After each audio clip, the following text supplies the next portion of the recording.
Well, welcome everyone. I'm Larry Stutstream, Executive Vice President of the Air and Space Forces Association. Today we're rolling out our latest Mitchell Institute report. It's titled Air Force and Space Force Vectors for the Incoming Trump Defense Team. Well, let me tell you, air power and space power are make or break when it comes to national security. You can't fight and win without them. Despite their importance, President Trump is inheriting a Department of the Air Force with two services in critical condition. After decades in decline, the Air Force is now older, smaller, and less ready than it's ever been. Without immediate action to reverse this course, current plans will continue to shrink the force over the next 5 years. The U.S. Space Force is struggling to achieve its missions given insufficient funding, inadequate numbers of personnel, and resistance to consolidating Department of Defense space agencies. Space Force and Air Force leaders are doing everything possible to increase their warfighting capabilities and capacity and readiness with the budgets they have been issued. However, they come to the point where they simply cannot do what is necessary to meet the demands of the national defense strategy without an infusion of additional resources. Getting these services healthy will require an increase of at least $45 billion annually. There is no more time left to delay. The fixes must start now, or the United States risks losing the credibility of its deterrence posture, a posture that shows it can defeat any adversary, a posture built on unrivaled air and space power. Well, to help us better understand these issues, I'd like to introduce the authors of this report. They are retired Air Force combat aviators and two of the nation's preeminent thought leaders on this topic. First, Mitchell Institute's Dean, retired Air Force Lieutenant General Dave Deptula, and retired Colonel Mark Gunzinger. Those close to Mitchell Institute know him as Gonzo Gunzinger. So welcome to you both, gents. Well, Stutz, thanks so much, and congratulations on your new leadership role at the Air and Space Forces Association. You've been an integral partner and leader for us at Mitchell Institute, and it's awesome to have you down the hall in this new capacity. Hey, thanks much, General Deptula. Hey, Stutz, I'll add my congratulations. It's great to be part of this discussion, and more importantly, it's great to be part of this team. Thanks, my brother. Well, I tell you what, let's jump right into the presentation here. The points that we make in this report are backed up with mounds of evidence and years worth of pragmatic insights. So what I'm going to do here, excuse me, is to give you the highlights relatively quickly, and then we can drill into the details a bit more in discussion. But I do encourage everyone listening out there to download the report, read it, and then disseminate it as widely as possible. Now, I don't know how many of you have read the 2024 National Defense Strategy Commission report, but in it, it makes it quite clear that the United States faces threats that are the most serious and most challenging that our nation's faced ever since 1945, and include the potential for near-term major war.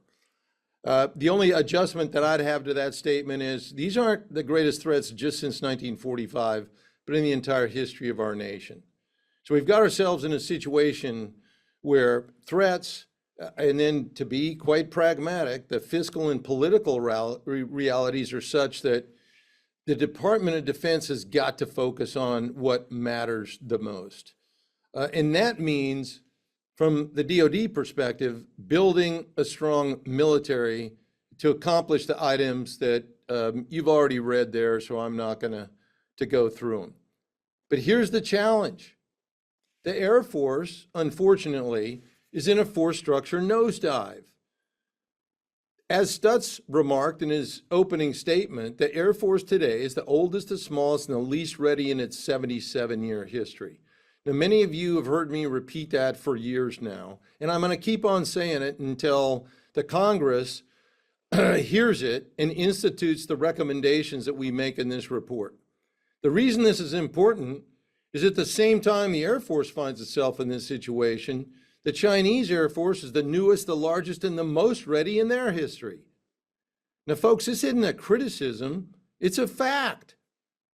And those of you who have watched the Air Force evolve over the last 30, 40 years, it is not the symptom of what happened with just one administration. Regardless of the party in power, this has occurred over decades. Goes really all the way back to the collapse of the Berlin Wall, where everyone was running around seeking a peace dividend. You all remember what happened, or many of you do. The younger folks don't, but I'll remind you. We went from a design aircraft inventory of B-2s of 132 down to 21. We went from a design procurement objective of F-22 from 750, yeah, that was the number, down to 186. And by the way, it's not like Air Force leaders were ignoring the need to recapitalize. They had a plan. They had a plan to recover after the decade of the 90s when we virtually procured 0 combat aircraft.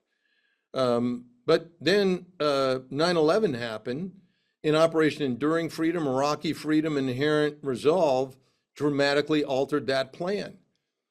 In the 20 years post 9/11, the United States Army received $1.3 trillion more than the Air Force.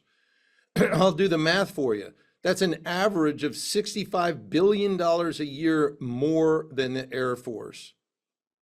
Now, I want to highlight the fact right here that I don't begrudge the Army in receiving that money because they were the preponderance of force during Iraq and Afghanistan. But the fact of the matter is we're no longer in Iraq or Afghanistan. And so just like resources were shifted out of the Air Force into the Army in the first decade of the 21st century, those shifts need to occur to rebuild the Air Force and pull it out of the nosedive that it's in.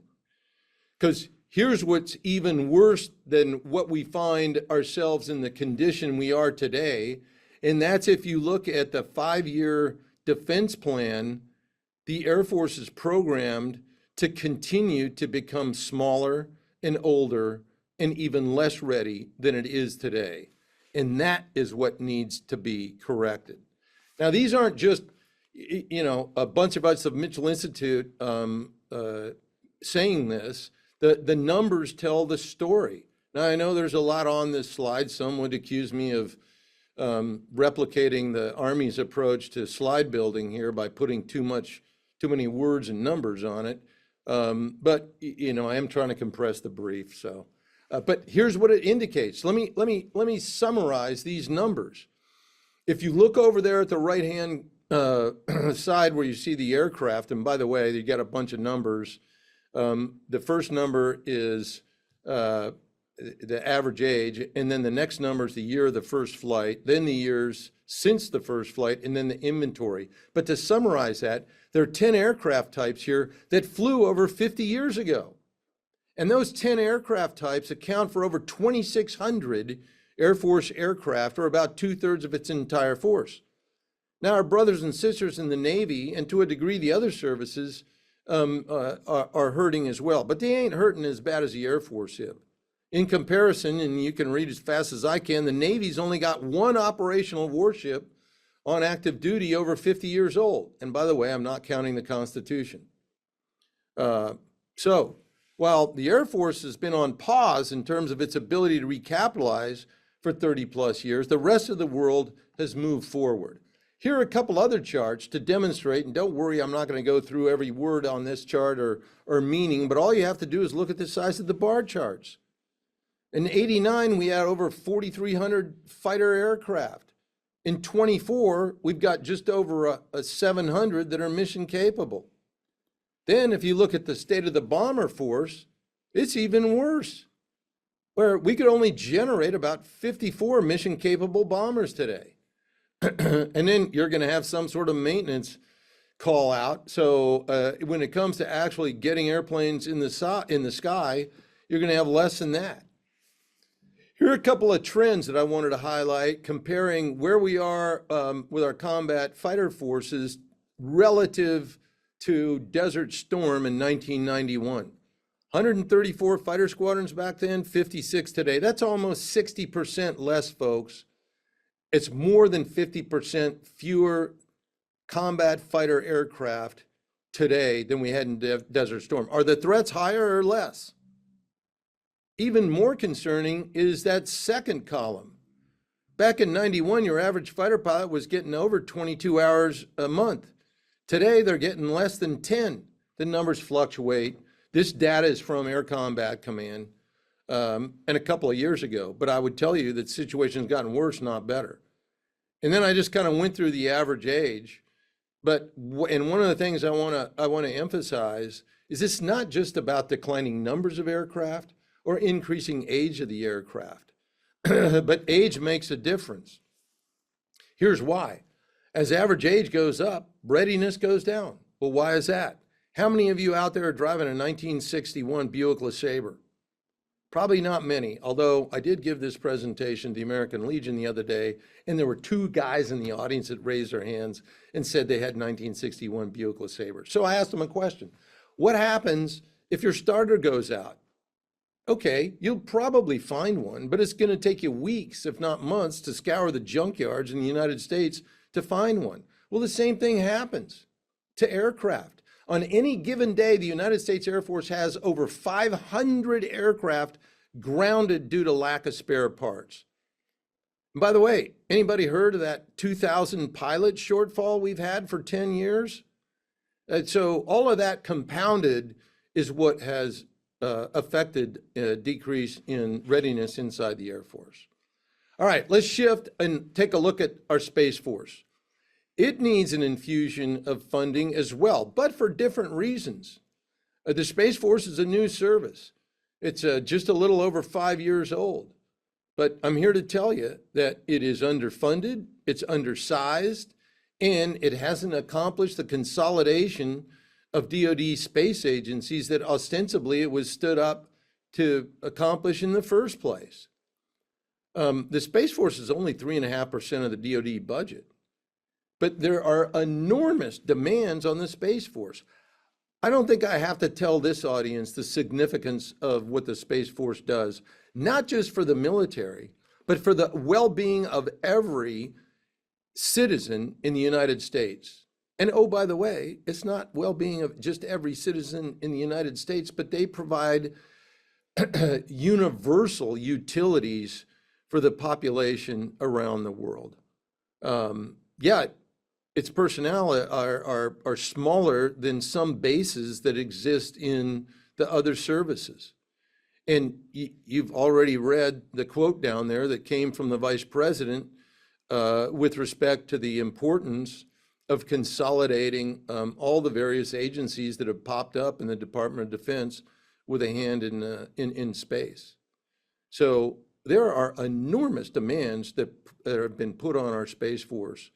And it is a linchpin of all military operations in the United States. And we need to treat it and resource it, both in terms of not just dollars, but also people to enable it to accomplish its mission set. Now, here's just real briefly, I'll throw this up because it's a good example of the growth in our adversaries' ability and intent. To counter U.S. space systems, the Chinese undertook a campaign to erase the asymmetric advantage our space capabilities provide both ourselves and our partners.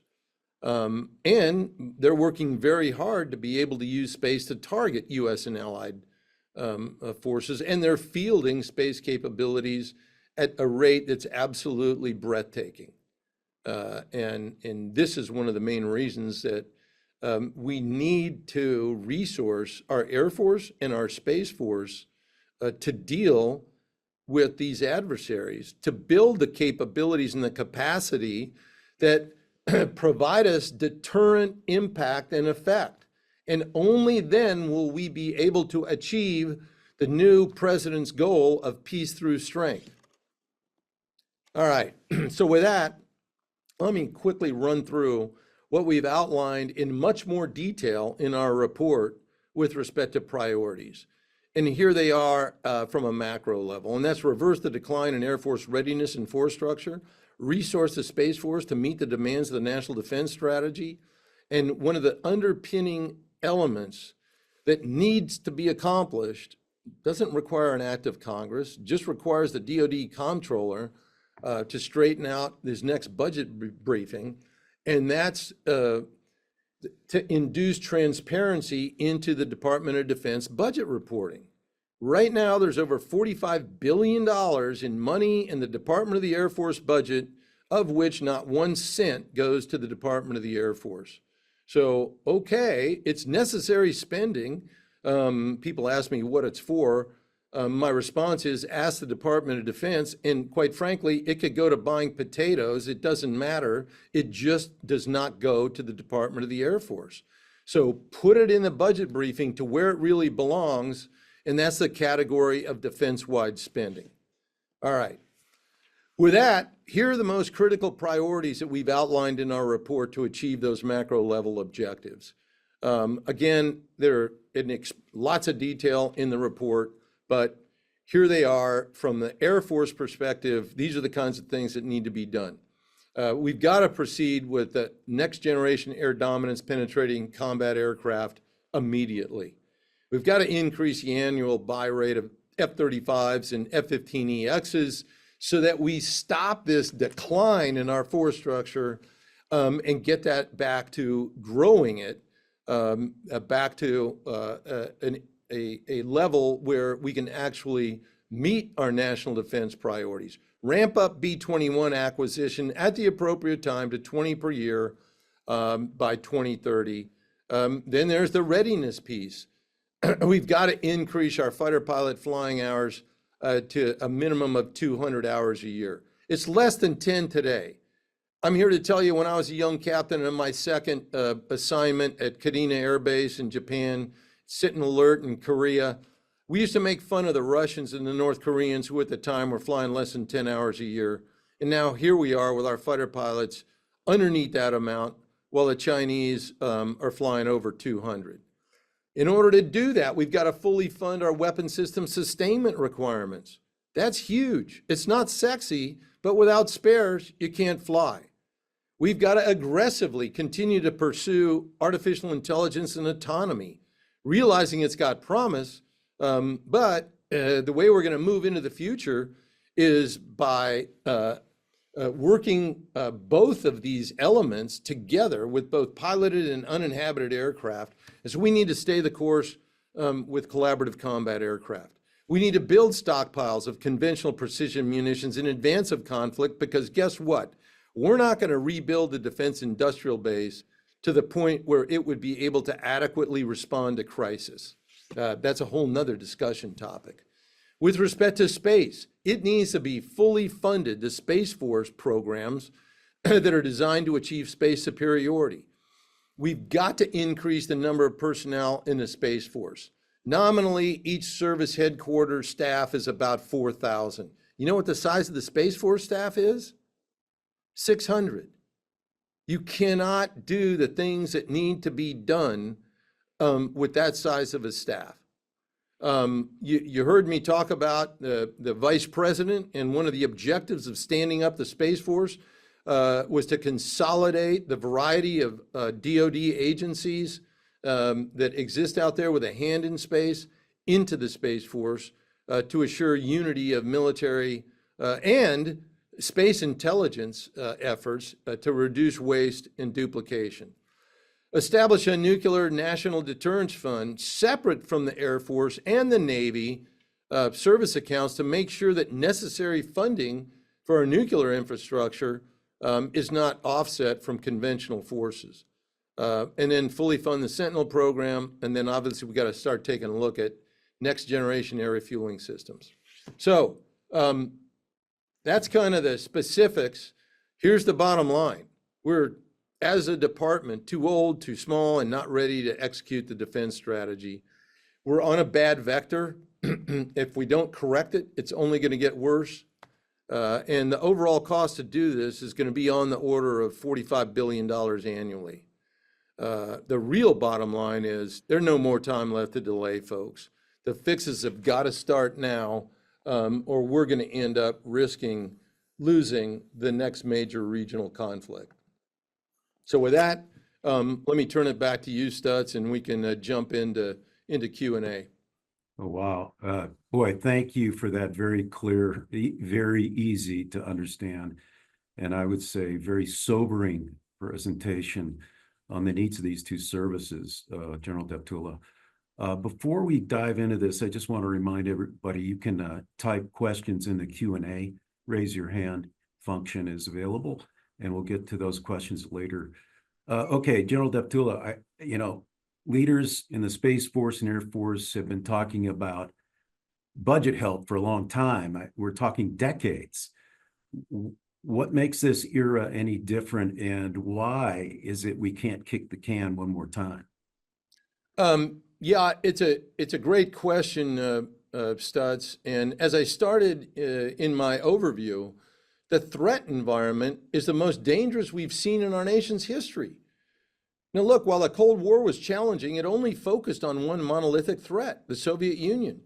And we had significant allied capacity in theater. Now we're spread thin, defending the homeland, checking Russian belligerents, managing Iran and North Korea, plus dealing with China's aggression in the Pacific. And that demands more capacity and modern capabilities. Plus, as I made the point, aircraft were younger in past eras, and we had more of them. Now, Reagan-era aircraft are now 36 to 44 years old. We've got aircraft flying missions that predate the Cuban Missile Crisis. For goodness sake, the youngest B-52 is 63 years old. Our inventory is geriatric, they're structurally exhausted, not to mention increasingly non-survivable given modern threats. Now, from a space power perspective, like I said, demand is surging, and we now face the reality of space as a contested domain. Remember, for decades, we weren't even allowed to say space and warfare in the same sentence. But these demands on our Space Force is creating the need for an entirely new architecture, plus mastering the principles of both offensive and defensive space power. So you can't ask airmen and guardians to tackle all these challenges by asking them to continue to do more with less and less anymore. It's simply no longer possible. Yeah, boy, well said. So with that in mind, we know that Secretary of Defense Hegseth has ordered a very aggressive budget review to free up resources to apply toward what we understand will be high priority areas. Are there any thoughts you'd like to share with the Secretary of Defense and his team on how to best orient this budget effort for success? Yeah, thanks for that. First, what I would share with not just the Secretary, but his entire staff, particular CAPE, Cost Analysis and Program Evaluation Shop, is to focus on enterprise-wide capabilities, not service stovepipes. Combatant commands fight wars, not services. In sequestration, cuts were stovepiped. This saw highly effective capabilities cut while lesser options survived. For example, the Air Force tried to cut the A-10 while the Army was still buying new Apache attack helicopters. Now, there's no question that the A-10 is the better attack platform. It's more lethal, survivable, responsive, and readily deployable.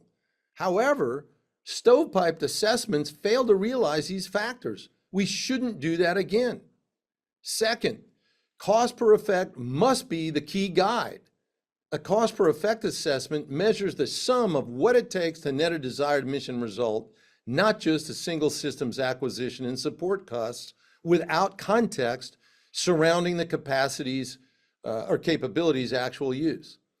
For example, F-35s, B-21s, and other advanced weapon systems might appear more costly on a per unit basis than less capable legacy aircraft designs, but enterprise assessments illustrate their potential to complete mission objectives far more efficiently and capably, and that lowers overall operational expense. Therefore, they're a far more cost-effective option. Third, the Air Force cannot withstand the tax it continues to pay on the two legs of the nuclear triad. The remaining portion of the conventional Air Force will be decimated. That's why we're recommending the stand-up of a National Nuclear Deterrence Fund separate from the Air Force and the Navy service accounts to ensure necessary funding is not offset from conventional forces. Finally, I'm not sure how the Space Force absorbs any cuts. It's only 3.5% of the DoD budget. General Saltzman is on target with his priorities. They already took a 3% cut last year. There's no fat in the Space Force while demand for its capabilities is surging. That's really good. 3% of the budget yet is the linchpin for Space Force support and functionality for all the services. So you go after that with a big cut. That's extraordinary. Well, let me ask you, General Deptula, this might be backing up a little bit, but if the Air Force is doing its job right, it's always recapitalizing something. But I think your report gets at the modernization challenge we face today being fundamentally different, right? Could you describe for our audience the magnitude of recapitalization confronting the Air Force today and what's required to stabilize it and then recover capacity of the Air Force? Yeah. Look, the Air Force has a well thought out and constructive modernization plan. The F-35, the next generation air dominance penetrating combat aircraft, the B-21 bomber, the F-15EX, the T-7 trainer, the newly developed uninhabited collaborative combat aircraft, the EA-37B electronic warfare jet, the E-7 airborne warning and control system AWACS replacement, the MH-139 helicopter, the KC-46 refueling tanker, and the Sentinel intercontinental nuclear ballistic missile are altogether the right set of capabilities to rebuild the Air Force. Now, add to this that President Trump's new missile shield over the United States will require the Air Force to significantly expand its fleet of air superiority fighters and airborne early warning and control aircraft, as well as continue investment in remotely piloted sensor shooter aircraft like the MQ-9 to defend against advanced cruise missile and other next generation aerial threats. And I think that's important to understand because we're not just talking about defense against intercontinental ballistic missiles. Probably cruise missiles coming over the Arctic is the greatest threat, or popping up and being launched from submarines off of either coast of the United States. The problem is that today the Air Force lacks the resources to fully fund all these modernization programs at the pace that they need to execute. Just like you said, for 30 years, we've kicked the can down the road. Other priorities have been funded, and the Air Force has been neglected in the context of being given the resources that it needs. And that's why we've written this paper, to specify the investments needed today to accomplish the necessary recapitalization. Yeah, very good, General Deptula. Let me pivot over to Gonzo for a second, put him on the spot. Hey, Gonzo, there's been a lot of attention focused on the need for collaborative combat aircraft, which are, of course, unmanned. And that's looking at those in the design of the future force. Could you expand on reasons for that? Absolutely. Let me add to General Deptula's comments on the last question. Yeah. During the Cold War era, the Air Force fielded one new combat aircraft every 2 years. Since the end of the Cold War, it's one new combat aircraft, either fighter bomber, every 10 years. Why did we do that during the Cold War? Well, that was to continue to outpace our adversary. But one new combat aircraft every 10 years is not going to even keep us at a level setting with the PLA. So on CCA, over the last 4 years, Mitchell Institute has led multiple exercises with operational and technological experts from the Air Force and industry to explore the CCA value proposition. 3 quick points. First, our military cannot match aircraft for aircraft, missile for missile, ship for ship for that matter, what China can project into battle spaces that are set on its periphery. A traditional mass-on-mass warfighting strategy is a losing proposition for the U.S. Instead, our Air Force needs new capabilities and warfighting concepts to conduct asymmetric operations that will offset the PLA's mass advantage. And that is a key value proposition for lower cost CCA, which can be employed asymmetrically to disrupt China's defenses and compel its forces to react in ways that give us the advantage in the air. Second, and this is critical, F-35s, NGAD, PCA, they're also asymmetric capabilities. And third, most importantly, it's the combination of the two, those piloted aircraft and CCA, that's going to create the air superiority our warfighters must have for mission success. So the Air Force needs both at scale. Yeah, Gonzo, loud and clear. And by the way, I've been associated with your workshops, and I would recommend to our audience, if you have an opportunity to see how Gonzo works these workshops, you need to jump at that opportunity because they are just well orchestrated and the outputs are fantastic. Let me jump back to General Deptula real quick. You know, in your report, you talk about an added $45 billion a year to support the Department of the Air Force priorities. And if we assume no top line increase, you know, and you want 45 billion for the Department of the Air Force, this offset's got to come from somewhere. So how do you recommend DoD leaders look to find those savings? Well, first, we are not assuming no top line increase. The Senate Budget Committee has released a budget blueprint that, if passed by Congress, could add $150 billion in new funds for defense in the next year. So our report specifies how much of that increase needs to go to the Air Force and the Space Force, and where it needs to go. Now, all that said, look, I'm pragmatic. We may not get all of that. And regardless, the Department of Defense needs to do a much better job of investing where it can get the best bang for the buck across the services, and not salami slice by equal apportionments for each service by percentages. We've got to be guided, and what I mean by we is the Department of Defense, by what missions are truly essential. We've got to apply, excuse me, cost per effect analysis and cut duplication where possible. That's where we're at. I get it. I mean, you know, there are really only 4 options available in dealing with the challenges that the military faces. The first one is, okay, if you've got a national security strategy with a corresponding national defense strategy, then you need to resource it to be able to execute those missions. And that's why you have people that want to plus up the defense budget by $150 to $200 billion. Okay, if you can't do that, then you can lower the expectations and the demands of the national defense strategy.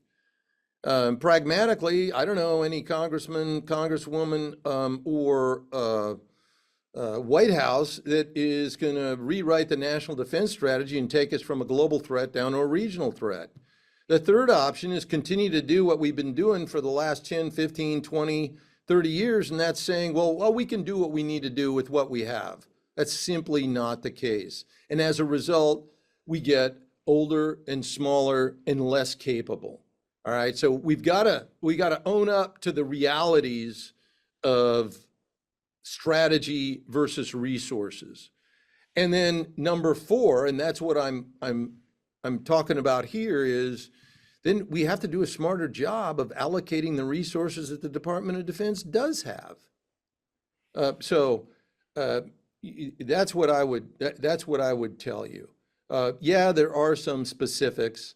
I would tell you that if you do a cost per effect analysis, you'll find out that penetrating bombers are far more prudent investments than Army surface-to-surface long-range hypersonic missiles that cost over $60 to $70 million a shot that are not reusable. We can't afford to fight that way. As for duplication, we have a Space Force. Why are the other services allowed to create their own organic space capabilities? This is unnecessary duplication and waste. We can't afford it. It undermines the concept of joint warfare, and it undermines unity of effort. So those are a couple of points I'd share with you. No, that's you actually answered a few of the Q&As that are asking for some examples, and you just gave those. Those are great. So a lot of your recommendations, General Deptula, they focus on what to buy to get the Air Force and Space Force up to speed. Was there more than what you've just described in the underlying logic to what made the list and what didn't? And how about you, General Deptula? Lead us off, but I'd like to also hear from Gonzo on this. Sure. I'll try to be a little briefer here in my answer, but Oh, it's all good. Consequential Air Force procurement's been deferred for over 3 decades. I think I made that point in my overview. Yeah. We skipped it as part of the Cold War drawdown, as part of the focus on counterinsurgency operations of choice in Iraq and Afghanistan, and as part of the sequestration cuts. So what we've got on the ramp today is so old and fragile that we either replace it now or the aircraft are going to fail due to structural exhaustion. And I'm not even talking about mission relevance. Most of these aircraft predate the invention of the World Wide Web, and we're asking them to fight and survive in the information age. We've got to buy the systems that are in production or near production now and in high volume. Note that the Reagan buildup was executed with aircraft designed and fielded during the Nixon and Ford administrations. There are some people in the audience that weren't even born back then. You know, they probably have to go to Wikipedia to figure out who Ford and Nixon were. That's a compliment to you younger people, not an insult. So we need to go with the solutions we have. Because if it's always about program next, or, oh, the threat's being modified. Well, the threat's always modified. You think the threat hasn't modified since the B-52's first flight in 1952? But we still have adopted it, so it provides useful capability today. But if it's always about program next, you'll never have a program at all. So specifically, we need to continue to buy and buy in quantity B-21, F-35, F-15EX, CCAs, and NGAD penetrating combat aircraft. As for the Space Force, General Saltzman and his team have charted an excellent path forward. They're pursuing a new architecture for many of their key mission areas that accounts for these new mission demands that they're facing, plus the realities of offensive and defensive space. However, the department is asking them to do too much with too little. Consider the Defense Meteorological Satellite Program. Everything in the Department of Defense depends on it. Weather still matters. But this program is years beyond its design life. There are no backups, but the service doesn't have enough money to replace it. We simply can't take that kind of risk anymore. Let me touch on the nuclear enterprise, Air Force's nuclear enterprise. You know, the Minuteman III ICBMs, their launch facilities, the bombers, air-launched cruise missiles, and other triad systems were designed more than 50 years ago for very different threat environments. Outcomes were first fielded in 1982. They had a planned service life of 10 years. They're still in the field.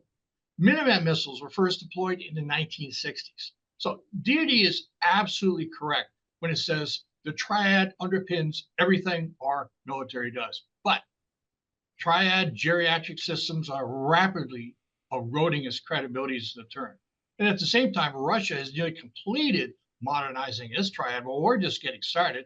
And China is now a nuclear peer. So the new administration has said nuclear modernization remains a top priority, but without more resources for the Air Force, it'll be forced to further delay the Sentinel program, replace this Minuteman IIIs, and the Bomber Launch Long Range Standoff Missile as well. And that would hollow out the forces that the Air Force needs to maintain a credible deterrent. The other choice would be to hollow out the Air Force's conventional choices. Which one? Nuclear enterprise or conventional forces? That's a deadly choice the nation cannot accept. Yeah, Gonzo, well said. Let me ask you a different question, Gonzo, if I could.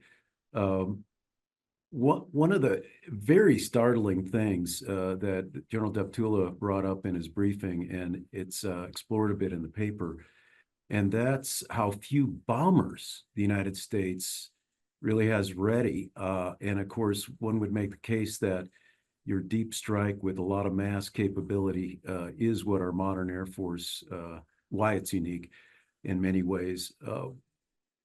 Can you expand on the recommendations about the bomber force that we have in the paper? Absolutely, and I'll be quick. As General Deptula said, our paper recommends doubling the Air Force's planned B-21 acquisition rate to 20 per year by 2030. Why 20? Well, that was the max rate we bought B-52s and B-1s.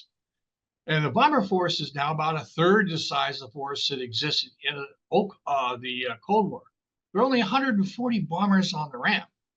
But unlike the Cold War, we must deter two nuclear peers. And that means we must seriously think about reversing course on the diminished size of our triad. Fielding more than 100 B-21s is the most cost-effective way to do that because it's a 2-for-1 deal. They're nuclear and conventional capable.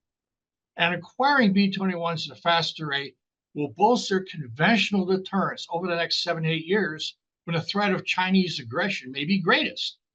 Our bomber force, particularly penetrating bombers with their large payload capacities, that's going to carry the brunt of a fight to deny the PLA a rapid victory against Taiwan or a similar scenario.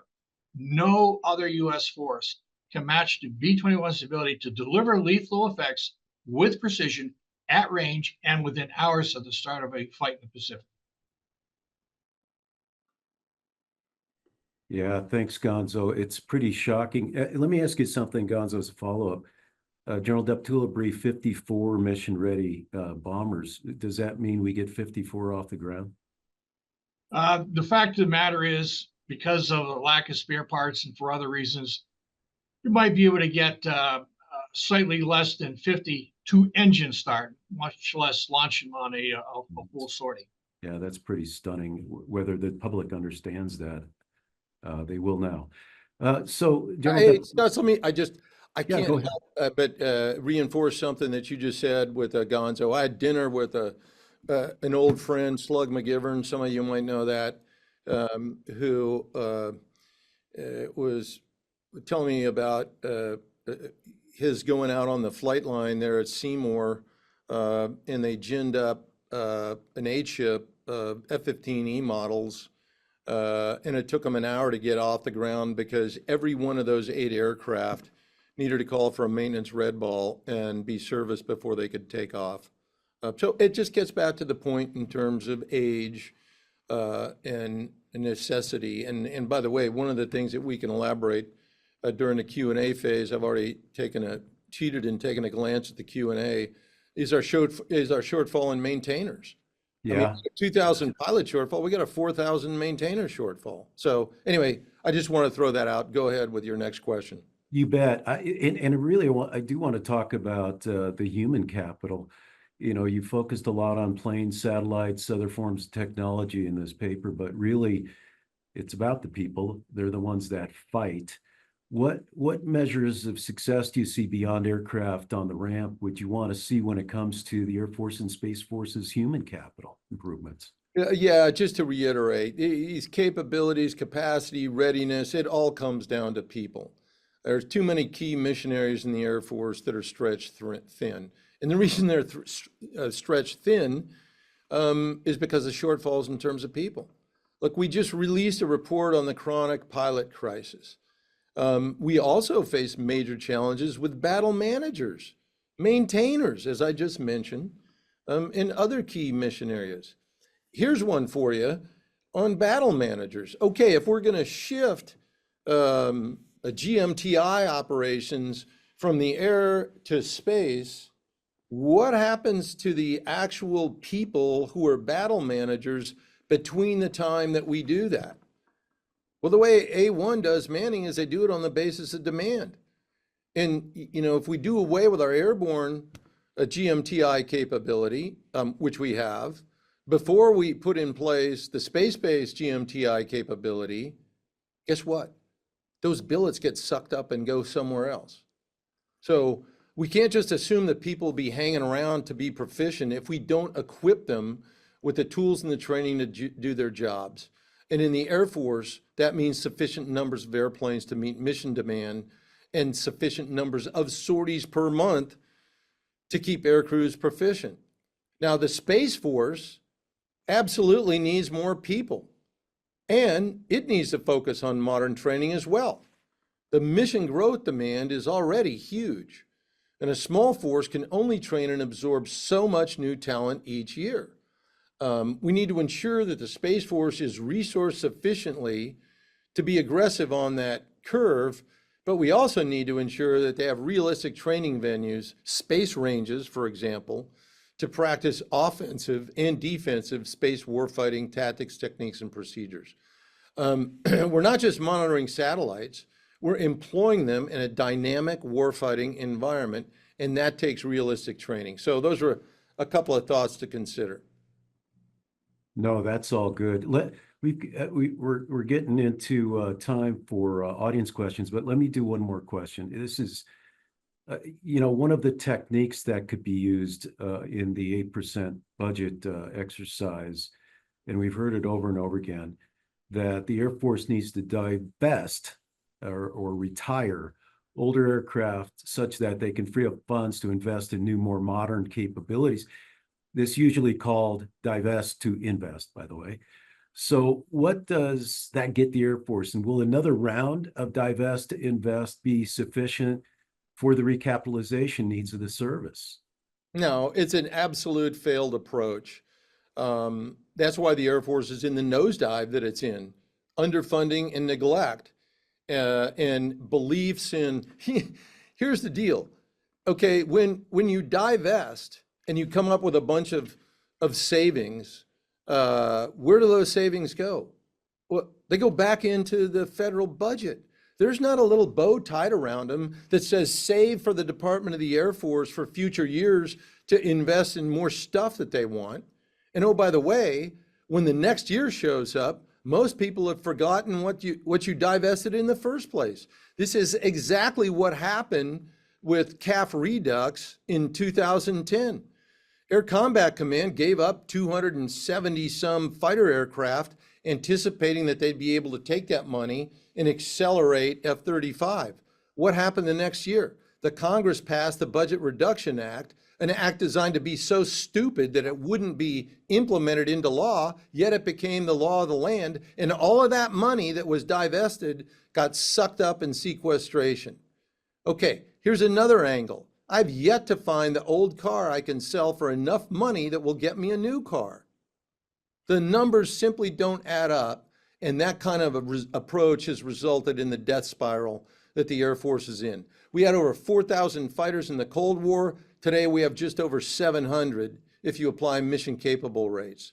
So spreading 700 fighters across the homeland, Europe, Middle East, and the Pacific basically turns that number into low double-digit sorties in each theater at any given moment.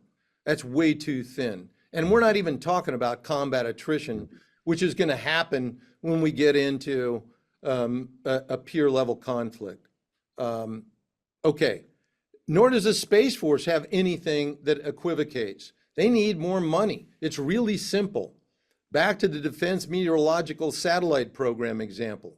Those satellites are dying on orbit. They don't magically free up new funds to buy new ones. It takes investment. Hate to be that dramatic and that direct, but that's the fact of the matter. And that's the point of this report. No more kicking the can down the road. This is reality. The only thing more expensive than a first-rate Air Force and Space Force is a second-rate Air Force and Space Force. Divest and invest has been the strategy the Air Force has been forced to use over the last 30 years. And where has it gotten it? Smallest, oldest, least ready in its history. Wow, you brothers, you're telling it like it is, and I'd like to remind everybody we're at the end of this part of the rollout. We'll get to audience questions in a second, but thanks for this tremendous report, for that discussion. It's called Air Force and Space Force Vectors for the Incoming Trump Defense Team. Okay, well, you know the drill by now. I'll call on you. You can raise your hand using the raise your hand function. Make sure you unmute your mic and state your name and affiliation before asking the question. And once again, Q&A function is still open. So let me take a look and let me throw one at you, gents. We have one question that talks about how our homeland is no longer a sanctuary, and where does this fit into ensuring that Air Force and Space Force are adequately equipped in terms of homeland defense? Yeah, both of us, and I don't want to take too much here, but holy cow. Now let's take this Golden Dome idea and add it to everything else that we just talked about. That's going to require another infusion of funds. And I'm here to tell you that the logical service to be the lead service on this, look, everyone's going to have a part to play, but not equal parts of play. All right? This is what too many people today don't understand. They don't understand the proper definition of jointness. Jointness is not little league rules where everyone gets to play, every force, every place, all the time. Jointness is about using the right force at the right place at the right time. And yes, that's why we need to have the strongest Army, Navy, Air Force, Marine Corps, Space Force in the world. And people shouldn't get paranoid because they don't get the same equal amount of play in a particular contingency. The beauty of jointness is that a combatant commander is faced with a particular contingency, and he or she can then take the service components and put together a joint task force to meet the needs of that particular contingency, and every contingency is going to be different. So with that, let me get back to your question, in that the Space Force is going to be the key player, should be the lead service, particularly with a space-based architecture for detecting threats coming in the first place, and then handing them off to the appropriate means of interception and destruction of the incoming threat. This isn't just going to be about intercontinental ballistic missiles. There are going to be cruise missiles. There are going to be small and but organically infused drones that are unleashed in our cities and launched from submarines offshore. There are a variety of threats that we're going to have to deal with, and we're going to have to really take a hard look at putting together an architecture to do this, and not take years to study the problem, but to start acting on it as rapidly as possible. I'll add that our Air National Guard plays a critical role in securing the homeland, and in air and missile defense, the homeland as well. But it's not going to be able to do that if it continues to be starved of the resources it needs to modernize, shift to new missions, train its people for them. Well, Gonzo, you tackled, we actually have a number of questions on where the Guard fits in, where the reserve component fits in, and you hit those pretty well. And General Deptula, I would say your discussion just now with respect to joint should probably be a War College required listening, and we'll see if we can make that happen. Hey, we've got a raised hand. We've got Christopher Hino. Christopher, if you could unmute your mic and tell us who you are and where you're from. Hi, I'm just a recently retired aircraft maintenance officer for a reserve unit. I did active duty time as well, but I was just going to foot stomp a little bit what you guys already talked about. But I would add to your slide parts and manning for on the flight line. Parts and manning on the flight line. I would foot stomp that along with your all your other needs, because even we struggle with F-35 parts. I think they underestimated the mean time between failure of the F-35. I mean, I think they're great guys, but those parts fail way sooner than they thought. So there's a backlog of parts even for that aircraft. So we can have nice aircraft on the flight line, but if we don't have parts, it don't do us any good. Yeah, let me just jump in there. And first, thanks very much for that. We tried to make sure we hit all of the high points, but that's one that we are going to add. It's a good one. I don't know if I use this statistic or not, but at any one time, we've got over 500 aircraft in the Air Force that are grounded for lack of spares. Part of that lack of spares is, well, you also need the maintainers to be able to deal with the other aspects that you've highlighted. And hopefully, I already mentioned we got a 4,000 maintainer shortfall inside the Air Force. So great points, and very much appreciate you chiming in on that. Yeah, we Gonzo, make a recommendation in the report to increase WSS significantly. When we talk about the bomber rates being down, the number of sorties you can generate, that's driven to a large extent by a lack of spare parts. And we also talked about CCA, but those CCA are going to need a trained cadre of people to operate them, to turn their sorties, to upload weapons, and so forth. And we can't take the maintainers away from the F-35 force or the B-21 force to create that cadre. More resources, including more personnel, are needed if the Air Force is going to execute that mission. Yeah, very good. By the way, Christopher, thanks for your service. And we have a fellow warfighter we all know, Mike Shortsleeve. He in the Q&A says, adding funding is one step for new capabilities. However, the current JCIDS requirements and the acquisition process is slow. That's my emphasis. What should be done to help field capabilities quicker? All right, I'm going to give a short answer. And I think if all of you in the audience haven't seen the JCIDS chart, pull it off the internet. It's if you were trying to put together from scratch a process, I dare say you couldn't put together a more complex and complicated one. So my short answer is get rid of it, empower people to make decisions, and hold them accountable. And that's the way you could accelerate the process. We can talk long about, okay, well, how would you do that? Look, the Federal Acquisition Regulations already have the authorities. No, they don't. There's not one person in the Department of Defense that has read all of the Federal Acquisition Regulations. Anyway, that's my answer. Gonzo, anything on that? Yeah, I was in the building. I was in the Pentagon when JCIDS was first established. And over the years, I saw growing complexity. The spaghetti charts got more confusing. I absolutely agree with General Detour. It's time to get rid of that. Empower our service chiefs, empower our service secretaries to make the decisions on requirements and move forward rapidly. Yeah. And hold them accountable. That's the other part. Yeah, exactly. So, Who's been held accountable for the situation that we find ourselves in today? I'll just stop there. But well said, is that, true reform has got to have some type of new accountability for a speed and progress. And that certainly is going to be an important part of some new regimen that's out there. So we've got another raised hand. Gabe Ehrenstein, if you could unmute your mic and give us your name and place.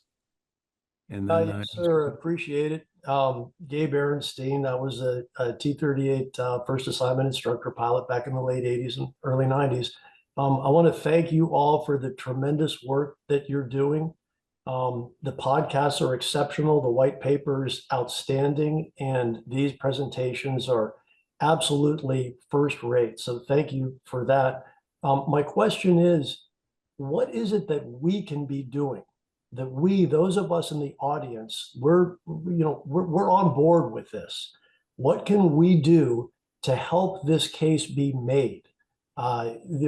Unfortunately, for better or worse, the way things run in this country is with hardcore lobbying efforts. It's with outreach and contacts, and you gentlemen obviously are talking to people at the highest levels, but perhaps the rest of us can be a veritable army of like-minded folks that are talking to our representatives and pushing this message across the finish line. It's a great message. It's a compelling message.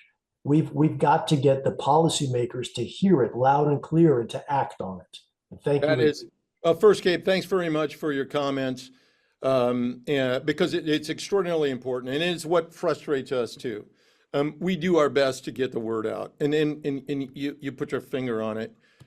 Take this report, take this podcast, take the briefing, make sure that your respective congressional delegation, all of them, it doesn't matter what committee they sit on, get it. Look, I know some of it's a little, too defense wonky, but that's why we tried to put together that briefing to be more of an easily to understand, and then the paper goes into detail for the staffers that need to know it. I'm going to tell you a real quick anecdote, short story. So, I'm at that stage in life, well, I guess young people go to chiropractors too, but I go to a new chiropractor the other day, and she asked me, hey, what do you do? So I tell her about Mitchell Institute.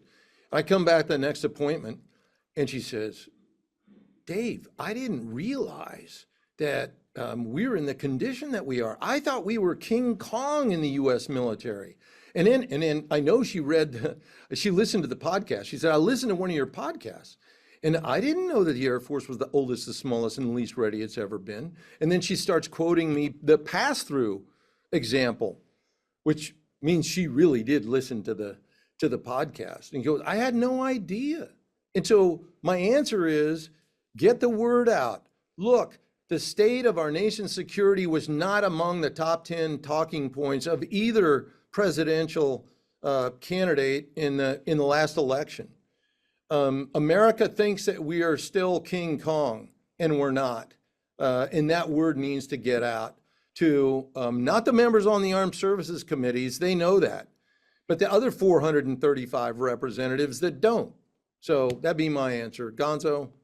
Every airman an ambassador for their service, be it active duty, reserve component, or retired.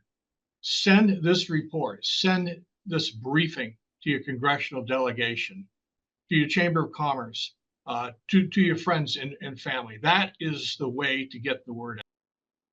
Yeah. And let me add, Gabe, and for everybody listening, join the association, join distribution for Mitchell Institute, but more importantly, if you have access to distribution lists, groups of people you work with, get it out to large numbers. Our policy papers are engineered. The top page has got key points and an abstract. And if you don't have time to read the whole paper, because they're usually about 25, 30 pages, that'll give you everything you need to know to be able to talk intelligently about the topic. So I encourage you all to do that. Well, hey, gents, we're at the end of our time here. And ladies and gentlemen, we're going to have to go. Again, this is the end of the rollout of a very well constructed and reasoned paper. It's titled Air Force and Space Force Vectors for the Incoming Trump Defense Team. And as General Deptula said, you can download it now from our website. You can read it and you can share it, as we've been saying. It's at mitchellaerospacepower.com. So thank you again, General Deptula and Gonzo, for sharing your insights. Thank you, Studs. Have a great Air and Space Power kind of day. You bet. And to all of you, same. Have a great Air and Space Power kind of day. Thanks.